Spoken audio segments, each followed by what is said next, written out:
j'aimerais souhaiter la bienvenue à tout le monde aujourd'hui pour notre session écho sur les symptômes gastro-intestinaux en soins palliatifs. Avant de commencer notre présentation, j'aimerais profiter de l'occasion pour reconnaître que le territoire sur lequel je fais ma présentation, la ville de Gatineau, est le territoire traditionnel non cédé du peuple algonquin Anishinaabeg.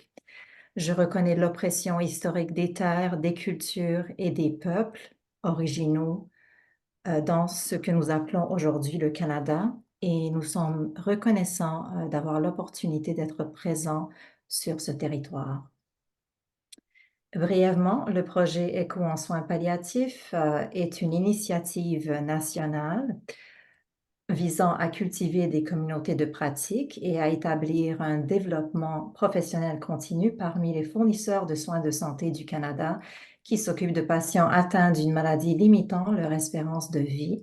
Nous vous invitons à regarder notre site web à ecopalliatif.com. Le projet ECO en soins palliatifs est aussi soutenu par une contribution financière de Santé Canada. Donc, les opinions exprimées ou présentes aujourd'hui ne représentent pas nécessairement celles de Santé Canada. La majorité d'entre vous connaissent sûrement Pallium Canada pour nos cours ou nos programmes LEAP, qui sont des cours interprofessionnels qui portent sur les compétences essentielles pour offrir une approche de soins palliatifs. Elles peuvent être livrées en ligne ou en personne, accrétitées par le CMFC ainsi que le Collège Royal. Je vous invite encore une fois à regarder sur notre site web afin d'avoir de plus amples informations sur nos programmes LEAP. Quelques bienvenus et rappels. Donc, vos micros sont en sourdine. Il y aura une période de questions et de discussions à la fin de la session. Utilisez la fonction de clavardage pour vous présenter ou si vous éprouvez bien sûr des difficultés techniques. Et aussi, vous pouvez utiliser la fonction Q&A ou bien Q&R pour poser des questions et nous allons les adresser à la fin de la session. Cette session est enregistrée et sera envoyée par courriel aux personnes inscrites et un petit rappel de ne pas divulguer d'informations personnelles sur la santé pendant la session. Alors, je me présente, mon nom est Diana Vince, je suis gestionnaire du projet Éco en soins palliatifs ici chez Pallium Canada. Et aujourd'hui, nous sommes ravis d'accueillir notre conférencière, Dr. Golda Tredunski, clinicienne à l'hôpital Mount Sinai depuis 1998, chef des services de soins palliatifs à l'hôpital Mount Sinai à Montréal depuis 2004, qui comprend des services de soins à domicile, un service de consultation pour la communauté, et une unité de soins palliatifs. Elle est aussi directrice pédagogique des soins palliatifs de l'Université McGill, formation prédoctorale et postdoctorale de 2007 à 2014, puis de nouveau depuis 2019. You have 2 seconds to sit. D'accord.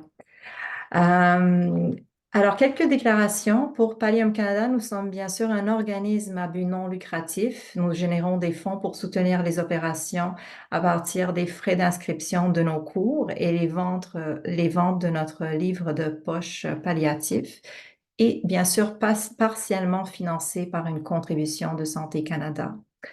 Dr. Tradunski reçoit des honoraires de Pallium pour l'animation des sessions LEAP et moi, je n'ai aucun conflit d'intérêt à déclarer. Donc, sans ne plus tarder, je vais maintenant céder la parole à Dr. Tradunski. Merci beaucoup, Diana. Alors, moi aussi, je vais commencer le plus rapidement possible parce qu'honnêtement, nous allons réviser constipation, nausée, occlusion intestinale et quand je fais ces enseignements, ça peut me prendre facilement une demi-heure pour la constipation, 45 minutes pour la nausée et encore une autre 20 minutes pour l'occlusion intestinale. Alors, on va essayer de faire ça rapidement. Le but étant de pouvoir reconnaître, évaluer, traiter ces différents symptômes que nous rencontrons quand même assez régulièrement en soins palliatifs.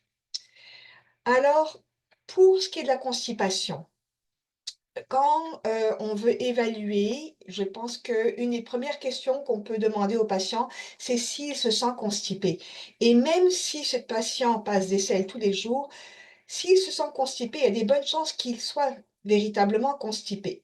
On peut demander aussi si le patient a de l'inconfort abdominal, des ballonnements.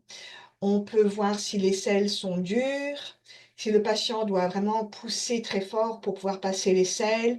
Parfois, il va parler du fait il a besoin de fragmentation des selles, des impactions. Tout ça, ce serait donc des signes de constipation.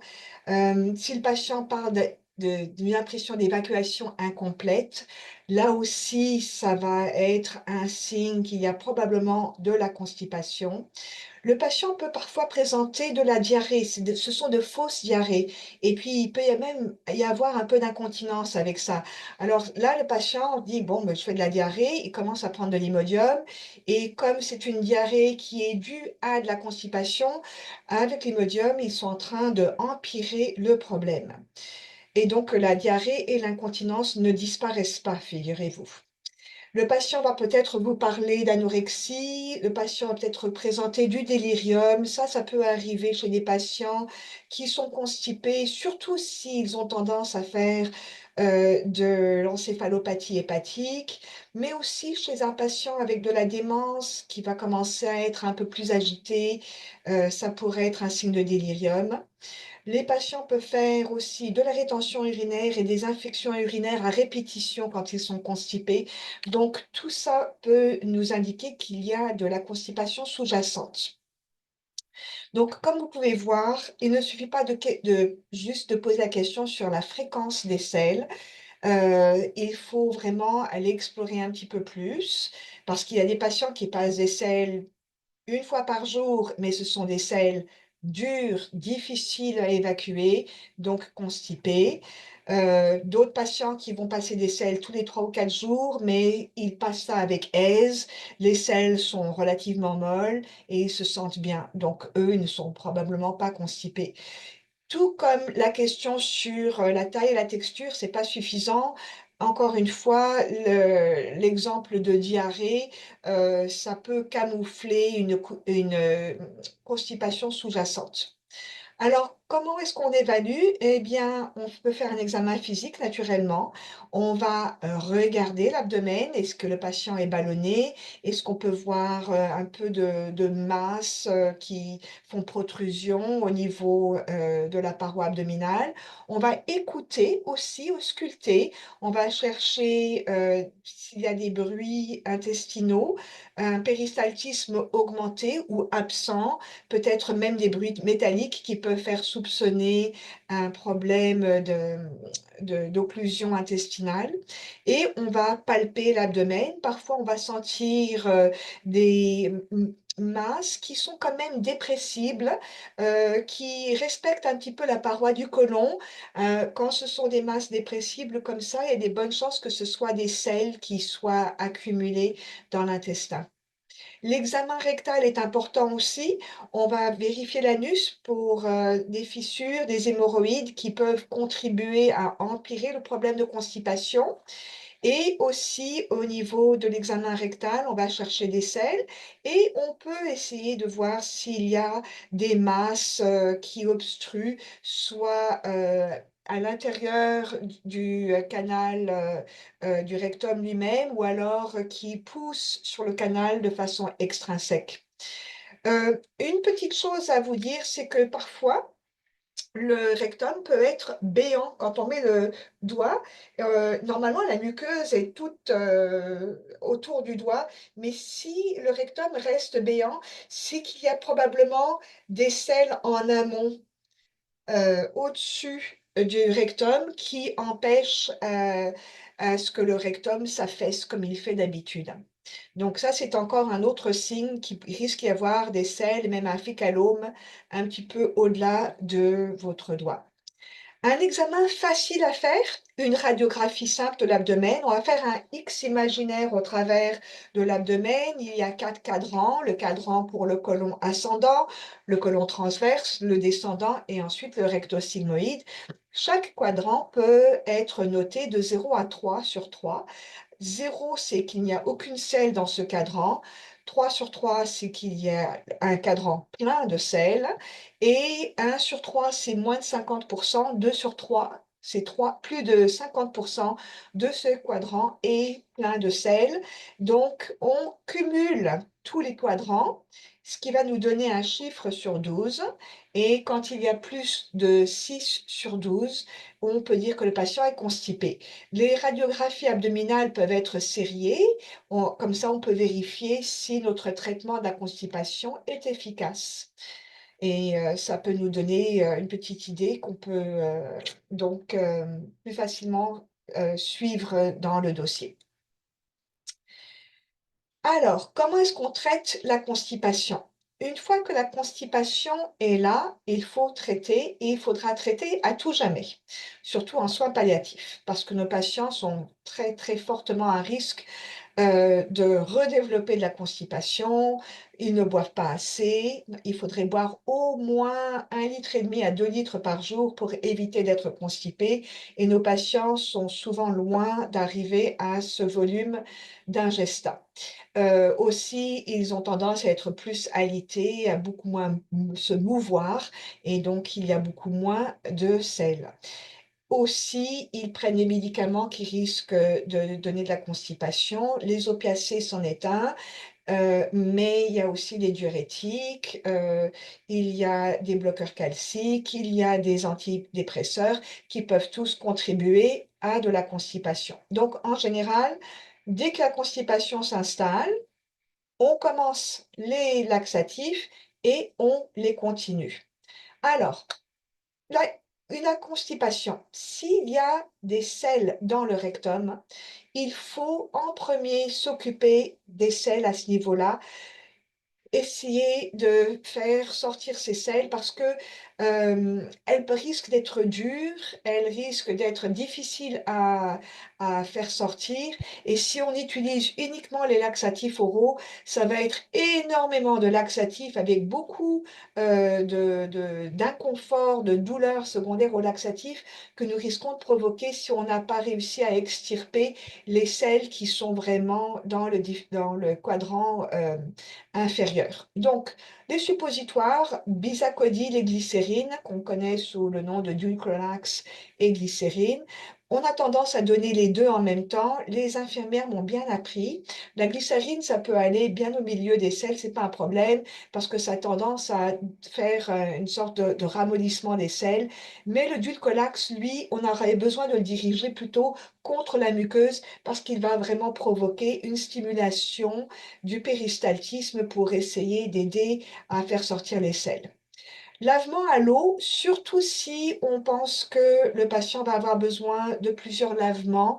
Là, on va faire des lavements à l'eau qui vont éviter à l'encontre des lavements FLIT.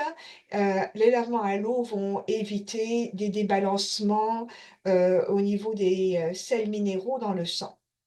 Donc, si on pense qu'il va y avoir plusieurs lavements, lavement à l'eau, c'est ce qu'il y a de plus sécuritaire. Si on pense que ça va être juste un lavement flit pourrait faire l'affaire. Si les sels sont durs, là, on peut soit essayer juste un lavement à l'huile, ou alors faire la fragmentation avec le lavement à l'huile par la suite pour essayer d'enlever ces débris qui sont très durs. S'il vous plaît, pensez à donner une médication analgésique avant de faire la fragmentation des selles parce que c'est douloureux. Et puis, nous, on donne même un petit peu de midazolam pour diminuer un petit peu l'anxiété. Ça facilite le tout pour le patient et pour l'infirmière ou le médecin qui a à faire la fragmentation. Une fois que les selles sont sorties du rectum et puis qu'on a réussi à évacuer donc le quadrant inférieur, là on va pouvoir rajouter les laxatifs Péros. Donc, si le patient n'avait pas de sel dans le rectum, ou alors si on a réussi à donc évacuer ce qu'il y avait dans le rectum, là on va rajouter les laxatifs Péros. Il y a des osmotiques Comme les pruneaux peuvent vraiment agir très très bien. Ils ont du sorbitol naturel à l'intérieur qui va donc favoriser à ce que de l'eau diffuse, rentre dans les intestins et va aider à l'élimination des sels. Le polyéthylène glycol, qu'on connaît sous le nom de Laxadé, Restoralax, fait le même genre de choses. Pas besoin de le mélanger uniquement dans de l'eau, on peut mélanger ça dans du jus, dans du café, dans de la soupe. Donc on peut vraiment camoufler ça pour le patient et permettre au patient de prendre son PEG sans avoir à prendre encore plus de volume d'eau, parce que souvent, comme je vous dis, ils ont de la difficulté à prendre autant. Lactulose est un sucre qui n'est pas absorbé, mais que malheureusement les bactéries peuvent dégrader. Alors quand je vous dis ça, c'est parce que certains patients vont se plaindre d'avoir beaucoup de coliques en prenant le lactulose s'ils font un cumul de gaz à cause des bactéries qui ont donc métabolisé le lactulose. Lait de magnésie, très bien aussi, facile à prendre, efficace en 8 heures de temps. Petit problème, c'est qu'on devrait éviter le lait de magnésie, surtout si on le donne de façon régulière chez un patient qui fait de l'insuffisance rénale, parce qu'ils vont cumuler le magnésium et ça peut et ensuite évoluer à de l'hypermagnésémie. Donc, le lait de magnésie en PRN, ici et là, c'est correct, mais en régulier uniquement chez les patients qui ont une bonne fonction rénale. Les stimulants, il y a le sénocide qu'on peut retrouver aussi comme thé de séné, et même je me suis amusée à la pharmacie à en trouver, et j'en ai trouvé à la pharmacie du thé de séné. Le bisacodyl, encore un autre stimulant, encore plus efficace que le sénocide. Des fois, si le sénocide ne fait pas l'affaire, je vais au bisacodyl pour essayer d'avoir une stimulation encore plus efficace. Les antagonistes des opioïdes uniquement chez des patients qui prennent des opiacés, parce que si on pense que la constipation est due à l'opiacé, à ce moment-là, le naloxégol qui est en pilule ou le méthylnalextrone qui est en injection sous-cutanée, ça va être efficace à ce niveau-là. Il faut dire à notre patient que il devrait, si on lui donne la méthylnaltrexone Relistor en injection. S'il le prend, il faut qu'il reste chez eux parce qu'il risque d'avoir une selle dans les 15 minutes suivant l'injection. Donc, c'est très rapide, très efficace. On évite de donner les antagonistes des opioïdes aux patients chez qui on soupçonne une obstruction intestinale, parce que là, ils risquent d'avoir un péristaltisme augmenté et de perforer leur intestin. Un autre médicament qu'on utilise moins souvent, ça serait le prucalopride, un stimulant de récepteur sérotonergique 4. Ça peut être très efficace chez certains patients quand rien d'autre ne fonctionne. Je le rajouterai comme autre un deuxième ligne, un troisième ligne. Souvent, ce qu'on fait, c'est qu'on donne un osmotique ou un stimulant. Ensuite, on rajoute soit le stimulant ou l'osmotique. Et ensuite, si on a encore des problèmes de constipation, là, on peut rajouter l'antagoniste des opioïdes ou le stimulant des 5-HT4 chez nos patients en phase palliative, et je sais que même mes confrères gériatres évitent les fibres, parce que quand on donne quelque chose comme métamucil, hein, psyllium, le patient doit boire ses 2 litres par jour, que ce soit sous n'importe quelle forme de liquide. Mais il faut que le patient ait un ingestat d'à peu près 2 litres pour être efficace. Donc, nos patients en palliatif et nos patients en gériatrie, c'est rare qu'ils soient capables d'en prendre autant. La leçon finale, vraiment le point que je veux vous rappeler à tous, c'est que chez nos patients qui développent de la diarrhée avec leur opiacé, on peut essayer de suspendre temporairement l'opiacé, mais on devrait le reprendre à dose diminuée peut-être, mais on ne devrait pas l'arrêter. On encourage nos patients toujours à continuer leur laxatif pour éviter que le problème revienne. Nausées, donc nouveau sujet.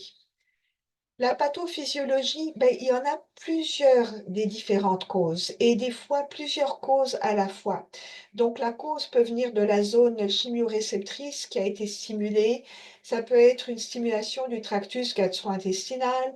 Ça peut être à cause de la pression intracrânienne, une stimulation vestibulaire ou alors même au niveau du cortex quand il y a des sensations, des émotions très très fortes ça peut causer au niveau du cortex une stimulation assez forte pour causer de la nausée. Donc, quand on regarde ces différentes physiopathologies, la zone chimio-réceptrice, la nausée à ce niveau-là, elle va être plutôt constante. Notre patient, il va dire, je me réveille avec la nausée, je m'endors avec la nausée, je vomis et j'ai encore la nausée. La nausée persiste. Pourquoi? Parce que c'est au niveau de la zone chimioréceptrice qu'il y a le problème. C'est au niveau du cerveau, une détection d'une anomalie dans le sang. Et ça peut être des médicaments. On sait que les opiacés peuvent stimuler la zone chimioréceptrice. Ça peut être à cause d'une infection, de l'urémie, de l'insuffisance hépatique, des anomalies électrolytiques comme l'hyponatrémie, l'hypercalcémie ou même des toxines cancéreuses. Tout ça, ça va être dans le sang. La zone chimioréceptrice, elle détecte cette anomalie dans le sang et elle donne le signe d'alarme. Il y a de la nausée parce qu'il y a quelque chose qui ne va pas. Donc, à l'anamnèse, ça va être des nausées constantes. On peut rechercher s'il y a des nouveaux médicaments, ça peut être de la chimiothérapie. Est-ce qu'il y a un délirium qui pourrait être secondaire à une infection, une urémie, une insuffisance hépatique, de l'hypercalcémie ou même de l'hyponatrémie? Est-ce qu'il y a une infection sous-jacente? Donc, on va essayer de faire une anamnèse assez élargie. Au niveau des investigations, bon, on va chercher le délirium. On peut essayer de chercher une infection, une source d'infection, telle une pneumonie ou une infection urinaire. On va faire des analyses sanguines. Il pourrait y avoir la formule sanguine complète. On peut faire une recherche d'urémie, voir s'il y a des anomalies hépatiques, s'il y a de l'hyponatrémie, de l'hypercalcémie, et ainsi de suite. Au niveau de la stimulation gastro-intestinale, là, c'est une irritation soit de la muqueuse ou une distension des intestins. Alors, quelle sorte d'irritation de la muqueuse? Ben, ça pourrait être les AINS, des comprimés de fer, un gros muguet là, qui va faire même une œsophagite, qui va causer une irritation de la muqueuse et donner de la nausée. Au niveau de distension des intestins, j'ai mis là-dedans distension aussi d'estomac par gastroparésie et constipation peut mener à de la nausée, une occlusion intestinale et même la distension du foie par de grosses métastases. Au niveau de l'anamnèse, on va voir que souvent la nausée est soulagée par le vomissement. Oui, quand il y a un trop-plein au niveau de la gastroparésie ou avec l'occlusion intestinale, même avec la constipation, le patient vomit et se sent mieux.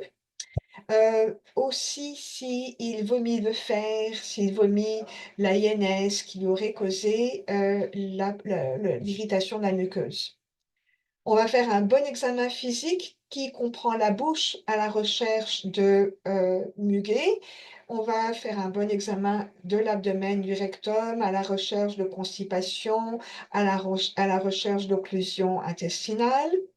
Et on peut aussi, vraiment si on se pose la question: «Est-ce qu'il y a une occlusion?», faire un scan abdominal, une tomodensitométrie ou même une radiographie qui pourrait donner, une petite idée s'il y a constipation ou occlusion.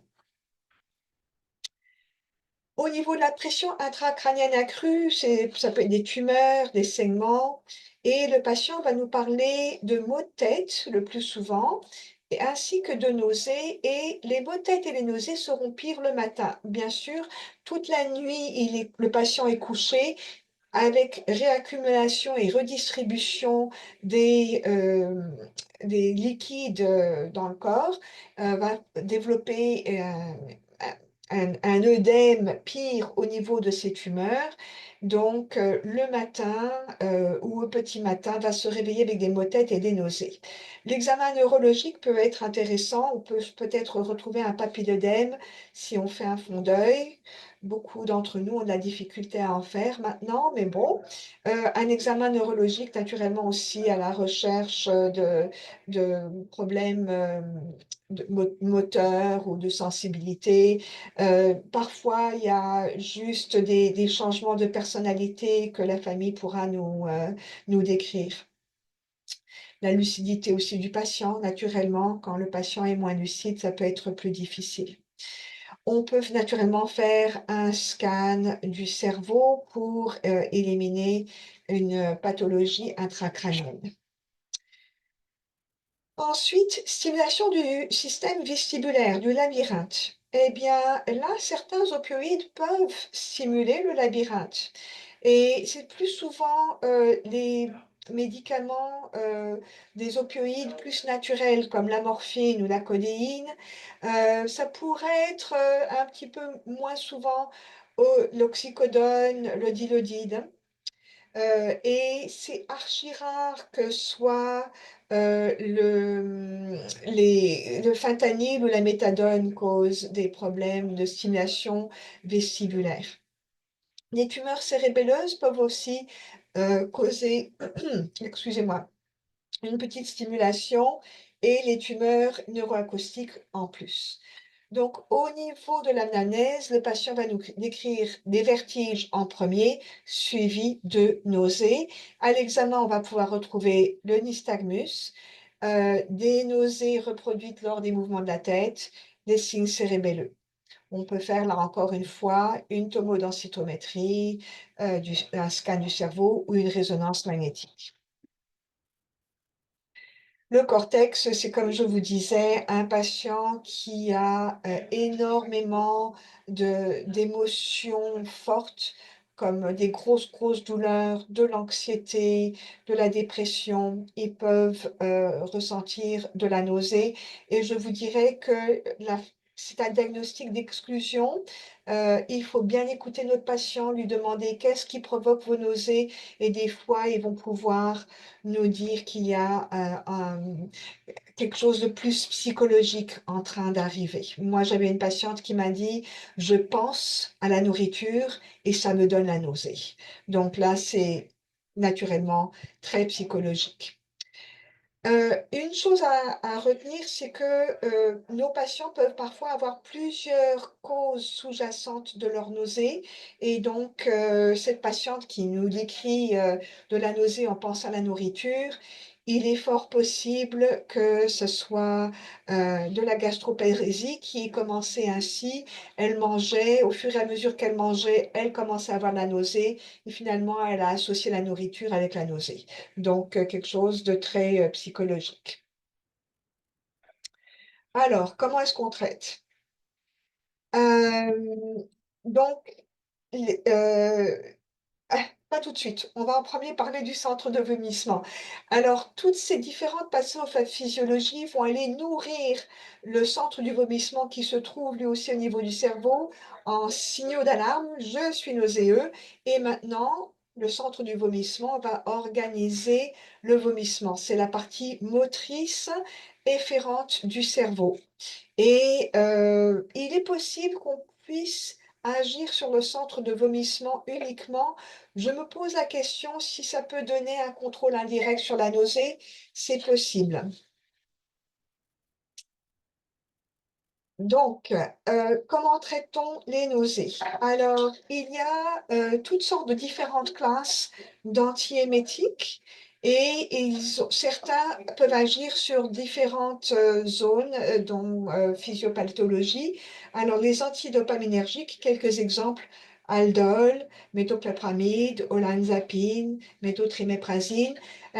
Toutes ces antidopaminergiques vont agir sur la zone chimioréceptrice, le tractus gastro-intestinal, peuvent aussi être efficaces au niveau de la pression intracrânienne et pour ce qui est de ceux qui peuvent diminuer un petit peu plus l'anxiété, comme l'olanzapine, la méthotriméprazine, vont agir aussi sur les nausées dues aux émotions fortes parce que ça va diminuer l'anxiété. Les antisérotonergiques, surtout ceux qui agissent sur le 5-HT3, exemple, olanzapine, olanzapine, eux aussi vont agir sur la zone excusez-moi, chimioréceptrice, le tractus gastro-intestinal et le centre de vomissement. Ensuite, les antihistaminiques comme le Gravol, diménhydrinate vont agir sur le labyrinthe et le centre de vomissement.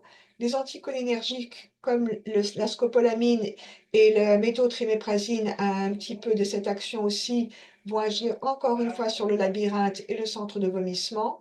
Et ensuite, il y a d'autres médicaments qu'on peut utiliser comme rajout pour aider avec la nausée, la dexaméthasone qui va agir au niveau du tronc cérébral, le THC dans les cannabinoïdes qui a un récepteur CB1 au niveau du centre du vomissement et aprépitante qui agit sur le récepteur neurokinine 1 qui se retrouve au niveau du centre du vomissement et au niveau de la zone chimioréceptrice. Alors, juste pour vous faire remarquer, les antidopaminergiques, on ne les retrouve pas au niveau du centre de vomissement, mais tous les autres euh, médicaments ont un effet sur le centre du vomissement.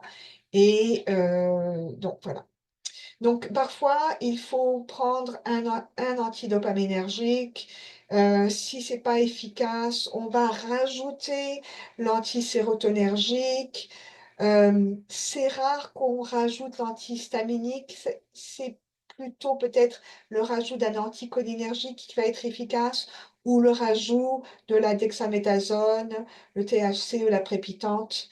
Mais bon, on peut combiner ces médicaments-là pour essayer d'avoir un contrôle où la nausée va devenir plus tolérable pour le patient.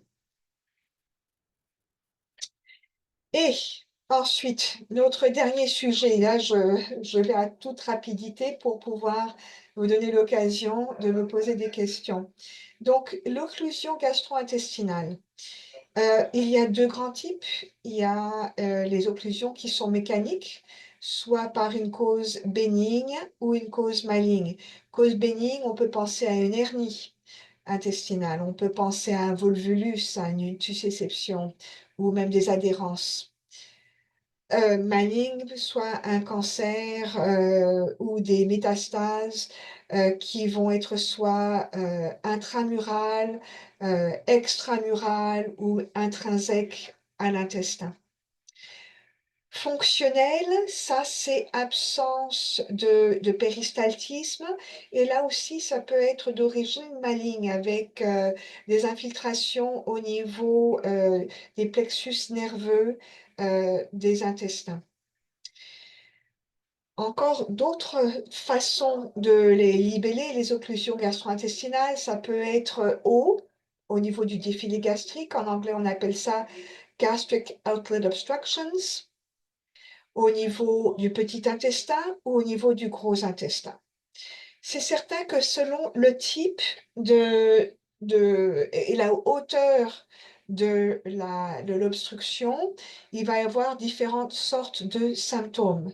Au niveau du défilé gastrique, les nausées vont être très importantes, les vomissements en jet pratiquement immédiatement, et ce que le patient vomit va avoir l'air de ce qu'il a avalé avec un peu de liquide gastrique.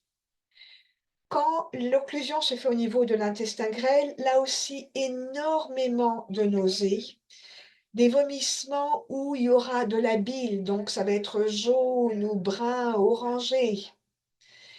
Et il va y avoir une distension de l'intestin, mais pas énorme, vraiment une petite distension abdominale avec énormément de douleurs crampiformes très fréquentes, très douloureuses. Au niveau du gros intestin, une des premières présentations, c'est l'absence de gaz et de sel, absence de passage de gaz et de sel, avec une énorme distension abdominale, des crampes qui sont plus sourdes, un peu moins fréquentes, un peu moins faciles aussi enfin, comment dire, elles vont être peut-être un peu plus localisées que les crampes de l'intestin grêle qui risquent d'être plus au niveau périombilical. Au niveau de l'occlusion du gros intestin, les nausées viennent vraiment plus tardivement dans la présentation clinique. Donc, il y aura des nausées, oui, mais on va les avoir peut-être 2, 3, 4 jours après le début de l'obstruction. Alors, en tout cas, on fait toujours la même chose, anamnèse, très importante. On va être à la recherche des nausées, des vomissements. On veut savoir à quoi ressemblent les vomissements. Donc, est-ce qu'il y a juste du liquide blanc? Est-ce qu'il y a de la bile? Est-ce que les vomissements sont même fécaloïdes dans le cas d'une obstruction du gros intestin? Est-ce qu'il y a des distensions abdominales? Est-ce qu'il y a encore du passage de gaz et des sels? Cela peut persister dans une obstruction du petit intestin. On peut avoir du passage de sel et de gaz encore pendant des jours après le début de l'obstruction du petit intestin. La douleur aussi, où est-elle? Est-ce qu'elle est sourde? Est-ce qu'elle est localisée à un quadrant en particulier? Ou est-ce qu'elle est plus aiguë? Est-ce qu'elle est plus périombilicale? Au niveau de l'examen, on continue le classique. Au niveau de l'abdomen, de bien regarder, ausculter, palper l'abdomen à la recherche des bruits intestinaux. Est-ce qu'ils sont présents ou absents? Si c'est absent, ça se peut que ce soit une obstruction fonctionnelle. Et s'ils sont présents, mais augmentés et peut-être même avec des bruits métalliques, là on peut penser à une obstruction soit du petit intestin ou du gros intestin. À l'examen de l'abdomen, on va peut-être sentir des masses abdominales. Si elles sont dépressibles, peut-être que nous sentons des selles. Si elles sont dures, il est possible que ce soit des masses de cancérigènes. Faire le toucher rectal, encore une fois, on veut éliminer la possibilité d'un fécalome, de constipation. C'est toujours possible. Vous savez qu'une grosse constipation peut mener à quelque chose qu'on appelle obstipation, donc une obstruction par constipation. Et les gens peuvent être aussi malades et ça peut être aussi fatal qu'une obstruction maligne. Donc, une obstruction par fécalome, c'est très sévère aussi et c'est important de bien éliminer ça. Dans les investigations, moi, je vous dirais que le meilleur test, c'est un scan abdominal parce que là, on va voir quelle est la cause de cette obstruction, à quelle hauteur elle est. Et des fois, il y a plusieurs obstructions en même temps. Ça peut arriver surtout quand il y a des métastases péritonéales. Des fois, il y a des obstructions à plusieurs niveaux de l'intestin grêle, ou l'intestin grêle et aussi du gros intestin. Donc, le scan va nous donner beaucoup d'informations. Certains patients vont être candidats à la chirurgie, même s'ils sont palliatifs. Il faut comprendre qu'un patient palliatif peut avoir quand même un pronostic relativement long. Donc, si on pense que le patient a un pronostic plus de 4 à 6 mois, bah, peut-être que c'est un patient qui pourra subir la chirurgie et survivre avec un minimum de mortalité et de morbidité. Car la chirurgie, je peux vous dire qu'il y a énormément d'effets secondaires et de mortalité avec la chirurgie chez un patient palliatif. C'est certain qu'un patient qui a une cause bénigne va aussi être plus facile à traiter par chirurgie et va mieux s'en sortir. Aussi, il y a seulement un site d'obstruction. Si l'albumine est normale, il va pouvoir mieux guérir de sa chirurgie.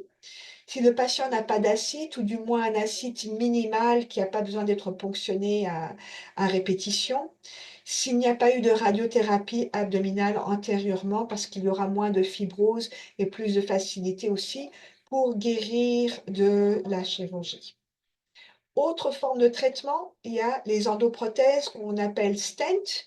Donc là, il faut que l'obstruction soit quand même relativement facile pour le gastro-entérologue d'aller avec sa scopie, que ce soit une œsophagoscopie ou alors une colonoscopie. Et encore une fois, il faut que ce soit seulement un site d'obstruction chez un patient qui a quand même un pronostic d'au moins 3 mois.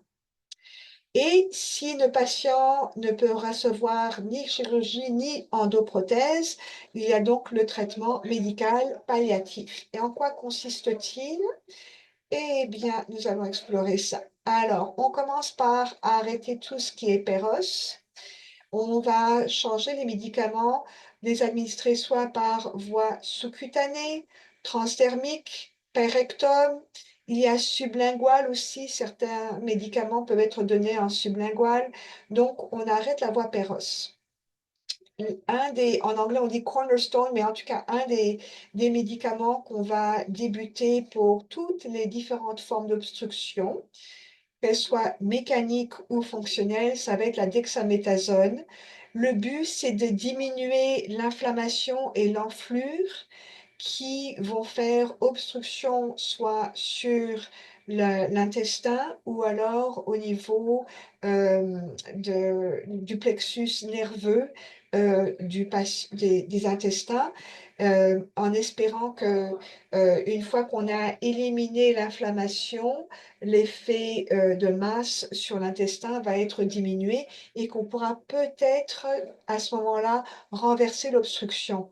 Et je peux vous dire que présentement, j'ai un patient qui a eu une obstruction intestinale. Il est sur dexaméthasone 4 mg par jour et il mange des repas complets, pas de nausées, pas de vomissements et il passe des selles tous les jours.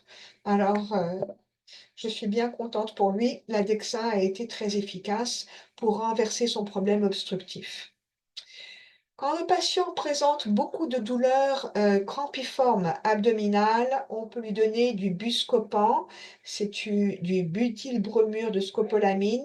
Ça ne traverse pas trop la barrière hémato-encéphalique, donc ça donne un minimum d'effets secondaires, dont un peu de fatigue, mais en général très très bien toléré, et ça va diminuer les crampes abdominales. L'octréotide est un médicament qui est un analogue de la somatostatine, beaucoup de différentes activités dans au niveau de l'abdomen. Il va lui aussi diminuer les spasmes abdominaux. Il va diminuer la quantité de liquide gastrique et de liquide pancréatique qui vont être produits, donc diminuer la quantité de liquide qui va s'accumuler en amont de l'obstruction, avec un effet secondaire de diminuer la distension de l'estomac qui mènerait autrement à de la nausée et des vomissements. L'octréotide diminue aussi la quantité de bile qui est sécrétée par la vésicule biliaire, donc encore une fois, moins de cumul de volume en amont de l'obstruction. L'octréotide va aussi, causer, une vasoconstriction dans, l'abdomen et mener un peu comme la dexaméthasone à une diminution d'œdème au niveau de la tumeur. Donc ça va aider à diminuer la masse, qui comprime l'intestin. Donc, l'octréotide qui coûte assez cher, mais qui peut vraiment beaucoup aider au niveau des douleurs, des nausées et peut-être même à renverser l'obstruction, on l'a prescrit chez les patients qui ont une obstruction haute, soit au niveau du défilé gastrique ou alors de l'intestin grêle. Et on le rajoutera uniquement dans l'obstruction du gros intestin si on n'a pas été capable de contrôler les nausées par les antiémétiques classiques, parce que ça coûte cher. Mais c'est pas toujours nécessaire de le donner dans les cas d'intestin, d'obstruction des gros intestins. Les antiémétiques, je vous en ai parlé tantôt, mais là, je vais vous rappeler Allopéridol, très efficace, qu'on peut donner en sous-cutané. Méthotréméprazine, connu sous le nom de Nosinant, on peut donner sous-cutané. Olanzapine, on peut le donner en sublingual. Ondansetron, Zofran, qui peut se donner en sous-cutané. Et je vais vous dire que je ne l'ai pas mentionné tantôt, mais la mirtazapine qui est aussi possiblement en comprimé dispersible, donc sublingual, a un très bon effet aussi sur les nausées parce qu'il agit sur le 5-HT3, antihistaminique, un peu d'anticholinergique. Donc la mirtazapine aussi peut être un autre médicament auquel on pourrait songer euh, pour aider avec les nausées. On continue l'opiacé ou on rajoute l'opiacé si le patient présente des douleurs crampiformes et même de distension abdominale. Ça, on peut le donner, comme je vous ai dit, soit en injection, soit en transdermique. Les antagonistes de l'histamine 2, euh, donc la ranitidine et la famotidine peuvent être donnés en injection et bien que je pense que le Zantac ne soit plus sur le marché, donc ça serait juste la famotidine pepside qui serait encore injectable et qu'on pourrait donner. Au niveau des IPP, on peut penser en intraveineux, si vous avez un accès intraveineux possible, donc la pantoprazole. Le Dulcolax et glycérine suppositoire, bah, pourquoi les donner? Bah, si notre patient présente une obstruction haute, on ne veut pas qu'il développe quand même de la constipation basse qui pourrait mener à une deuxième forme d'obstruction par la suite. Donc, on peut donner des suppositoires de Dulcolax et glycérine chez nos patients avec une obstruction du diffilé gastrique et du petit intestin. L'hydratation parentérale, soit en IV ou en sous-cutané, je la réserve aux patients qui ont vraiment un but réaliste, d'essayer de vivre peut-être 2 semaines, 3 semaines, euh, et vraiment, pour eux, c'est très important d'essayer d'arriver à ce but, peut-être être là pour la naissance d'un petit enfant ou pour le mariage de quelqu'un dans la famille, un, un anniversaire, etc. Euh, mais j'ai tendance à pas vraiment la donner si je peux l'éviter parce que j'essaie d'éviter ce qu'il y ait un cumul de liquide en amont de l'obstruction. Donc, c'est vraiment chez les patients qui me disent, moi, pour des raisons culturelles ou religieuses, ou parce que j'aimerais vraiment essayer de vivre jusqu'à X nombre de jours, je vais réserver l'hydratation chez ces personnes-là, vraiment parce qu'il y a un besoin sous-jacent important. Voilà, j'ai fini mon sprint, alors je vais vous donner la chance de poser des questions. Un gros merci à Dr. Tradunski pour cette présentation très détaillée.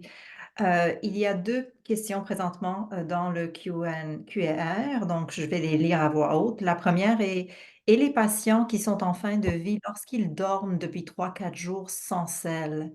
Je pense qu'on veut savoir de quelle façon gérer ceci. Ouais. Alors, ça quand j'étais plus jeune, je me disais: «Non, quand même, il faut continuer à donner les laxatifs». Donc, un patient qui était Nilpéros, à ce moment-là, je les mettais sur des suppositoires, Dulcolax et glycérine régulièrement. J'ai changé un petit peu, je me suis peut-être assagie, je sais pas. Hem, Maintenant, je me dis: «Bon, le patient n'a pas mangé depuis, 1 semaine, n'est pas ballonné, est confortable, heu, je vais me permettre, si je pense que le patient a peut-être juste 2 3 jours à vivre encore, je vais me permettre de juste observer». Mais des fois, j'ai des grandes surprises que des patients qui ont l'air d'être mourants dans les prochains 2 3 jours, ils finissent par vivre un autre 7 10 jours. J'ai vu un peu de tout. Là, quand je commence à trouver que ça perdure dans le temps, à ce moment-là, je vais commencer les suppositoires de Dulcolax, glycérine aux 3 jours. Je m'attends pas à avoir des passages de sel plus fréquents qu'aux 3 jours. D'accord. OK, merci. La prochaine question, nous l'avons de Léa Prince-Dutel. Concernant le traitement des nausées, êtes-vous familière avec les demandes de couverture RAMQ pour le l'ondansetron, en patient d'exemption? La RAMQ le couvre en médicaments d'exception pour la chimio et radiothérapie. Auriez-vous un exemple à donner pour que ce soit accepté par la RAMQ? Pour la nausée, donc hors chimio, radiothérapie, ou encore comment le justifier pour que ce soit accepté par la RAMQ? Merci. Écoutez, j'ai eu de la chance jusqu'à maintenant à chaque fois, beh, parce que maintenant ça se fait tout en ligne, il y a l'option de marquer que c'est un patient palliatif. J'ai eu vraiment, de grands succès à chaque fois que je demande quelque chose d'un petit peu bizarre, ils me répondent assez rapidement, là, en 2 3 jours, et c'est souvent, en positif. Donc, je pense qu'il si honnêtement, je commence pas par Odansetron. Moi, quand j'ai commencé ma carrière, Odansetron, là, c'était, beaucoup de dollars par comprimé ou en intraveineux, et j'allais plutôt avec, la méthoclopramide qui a un effet, antidopaminergique.